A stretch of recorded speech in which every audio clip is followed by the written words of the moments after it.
Hi there, I'm Woolsey, and I'm just a little lamb trying to figure out this big, exciting thing called Passover. Every year my family gets super busy preparing for this holiday, but I never really understood why. There's cleaning and cooking, and my mom keeps talking about something called a Seder plate. It's all so confusing. But this year, I decided to learn what Passover is really all about. And boy, was I in for a surprise. It all started a long time ago in a place called Egypt. The Israelites, my ancestors, were slaves there. They worked really hard building things for the Pharaoh, who wasn't very nice at all. The Israelites dreamed of freedom, but it seemed impossible. They needed a miracle. And that's when a brave man named Moses came along. He had been raised in Pharaoh's palace, but knew he was really an Israelite. God spoke to Moses through a burning bush. Can you believe it? A talking bush. I thought I was the only animal that could talk. Moses knew he had to be brave. He marched right up to Pharaoh's palace to demand freedom for the Israelites. But Pharaoh wasn't going to let the Israelites go that easily. He said no, again and again. Wow, things are getting really intense. I wonder what's going to happen next in this amazing Passover story. God told Moses to go to Pharaoh and say, "Let my people go." But Pharaoh just laughed and said no. So God sent 10 terrible plagues to Egypt. There were frogs and lice and even darkness. Each time a plague came, Pharaoh promised to let the Israelites go. But then he always changed his mind. Talk about stubborn. The last plague was the worst. It would take the firstborn of every Egyptian family.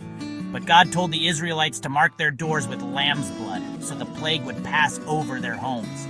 That's where the name Passover comes from. And that's why lambs like me are so important to the story. After that, Pharaoh finally let the Israelites go. They left in such a hurry that their bread didn't have time to rise. That's why we eat matzah, this flat, crunchy, crunch bread during Passover. It reminds us of that quick escape to freedom, but the story doesn't end there. Pharaoh changed his mind again and sent his army after the Israelites. The Israelites were trapped between the army and the Red Sea. Things looked pretty bad, but Moses raised his staff and a miracle happened. The sea split in two, creating a path for the Israelites to cross. When the Egyptians tried to follow, the sea closed over them. The Israelites were finally free. As I watched the Israelites leave Egypt, I realized something amazing. Passover isn't just about rituals and special foods, it's about remembering how precious freedom is and how sometimes we have to make sacrifices to help others.